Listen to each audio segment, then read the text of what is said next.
Now, when the Kufuor's autistic child was 6 years old, they could no longer bear the resentment they suffered at the hands of church members because they had given birth to an autistic child. But instead of giving room to desperation and depression, they decided to establish their own ministry to worship the Lord who blessed their womb with a child. Today, Benjamin Kufuor's ministry has grown from a church to a foundation that provides support services for parents with autistic children. As the world commemorates Autism Day, Joy News' Rejoice Semefa Besu explores the roller coaster journey of the Kufuor and Buila Ibrahim. Like any Christian, in times of trials and tribulation, the expectation is that the church becomes your safety net of comfort and joy. But that wasn't the reality that confronted the Kufuor family when some congregants began to show their disdain and resentment when they learned their beautiful babies were autistic.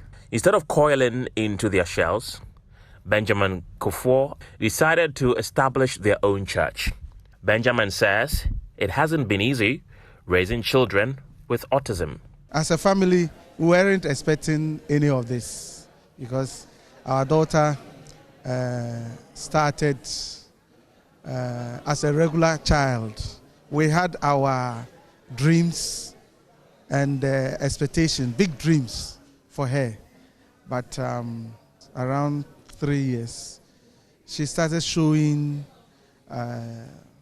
some signs of repetitive behavior. She will be flapping her hands,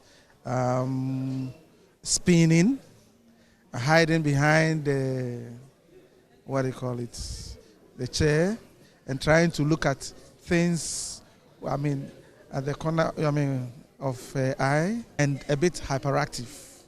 And so accessing a school also became a challenge. In church was also a challenge because of her hyperactivity and her steaming. We decided to take her to the children's service, but the stigma the sibling, the brothers were also facing. They told us no, if Nanaya will go with us to children's service, then we won't go. So eventually we withdrew also from church. We weren't attending church, and we're organizing our own service at the Achimota School, the Cricket Oval. There are some places that people pray.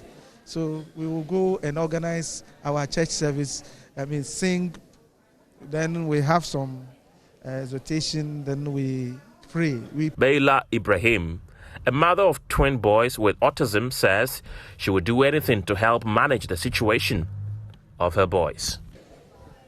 I don't think I can put into words how I felt. In all honesty, at the time that I realized that there was something going on with my boys, I decided that whatever it is, I wasn't going to let that put me down.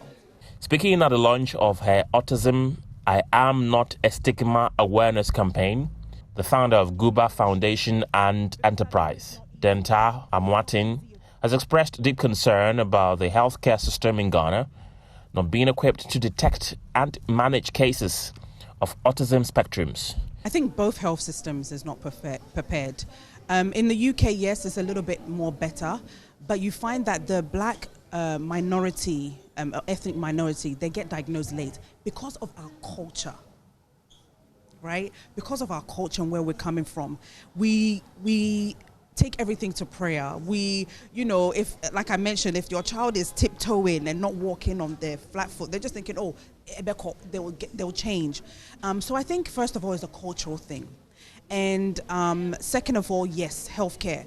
We should be able to be identifying when a child has an illness or a child is not talking at a certain age.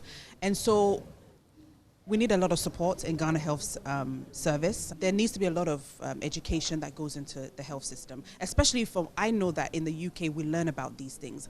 There are people that come into the hospitals to teach us about these things, and that's something that we can also do here in Ghana. Autism Awareness is a global initiative aimed at shedding light on autism spectrum disorder and fostering greater understanding and acceptance of individuals living with this neurodevelopmental condition.